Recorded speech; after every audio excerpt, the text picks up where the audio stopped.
કોર્પોરેશને એક એવી કામગીરી કરી બતાવી છે તેની સરાહના સૌ કોઈ કરી રહ્યું છે. એક એવું કામ કે જેના કારણે લોકોને ટ્રાફિકમાંથી મુક્તિ મળી, એક એવું કામ જેના કારણે લોકોને ગટરના ગંદા પાણીની દુર્ગંધથી મુક્તિ મળી. આ કામ એટલે ખારીકટ કેનાલ ઉપર રોડ બનાવવાનું કામ. અમદાવાદના પૂર્વ વિસ્તારમાં 22 કિલોમીટર લાંબી ખારીકટ કેનાલ ઉપર રોડ બનાવવાની ફેઝ 1ની કામગીરી પૂર્ણ થઈ ચૂકી છે. આ રોડ જોઈને કોઈ પણ ન કહી શકે કે અહીંયા એક સમયે કેનાલ હતી, પરંતુ કેનાલ ઉપર રોડ બનાવી દેવાતા હવે લોકોની અનેક સમસ્યાઓ દૂર થઈ ગઈ છે. પરંતુ શું તમે જાણો છો કે આ કેનાલ શા માટે બનાવવામાં આવી હતી? અંદાજે 145 વર્ષ પહેલાં ખારીકટ કેનાલનું નિર્માણ ખેતી અને સિંચાઈનું પાણી પૂરું પાડવા માટે કરાયું હતું. 1881માં અંગ્રેજોના શાસનમાં આ કેનાલ બનાવાઈ હતી. કહેવાય છે કે ખારી નદીના વધારાના પાણીને ચંડોળા તળાવ સુધી પહોંચાડવામાં આવતું હતું.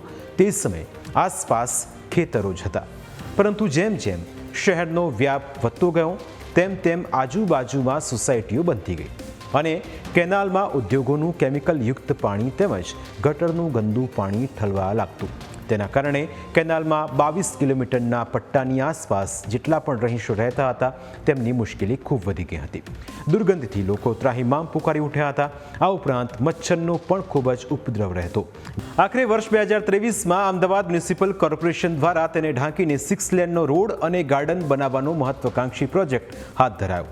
આ પ્રોજેક્ટને 5 તબક્કામાં વહેંચવામાં આવ્યો, જેમાંથી પ્રથમ તબક્કાનું કામ પૂર્ણ થઈ ચૂક્યું છે, જે અંતર્ગત નરોડા સ્મશાન ગૃહથી વિજોલ વહેડા સુધીના 12.75 કિલોમીટર વિસ્તારના કેનાલ ઉપર રોડ બનાવવાનું કામ પૂર્ણ થઈ ચૂક્યું છે, જેની પાછળ રૂપિયા 1200 કરોડનો ખર્ચ કરવામાં આવ્યો છે. 8 માર્ચે તેનું લોકાર્પણ થવા જઈ રહ્યું છે. આ રોડની મુખ્ય વિશેષતાઓ ઉપર નજર પણ કરી લઈએ. આરસીસી બોક્સથી કેનાલ ઢાંકીને ઉપર રોડ બનાવવામાં આવ્યો. રિકાસ્ટ બોક્સ કેનાલ અને કેનાલની બંને તરફ આરસીસી સ્ટ્રોમ વોટર બોક્સ નાખવામાં આવ્યા. 73.63 ક્યુબિક મીટર પ્રતિ સેકન્ડ પાણી વહન કરી શકે તેવી વ્યવસ્થા કરવામાં આવી.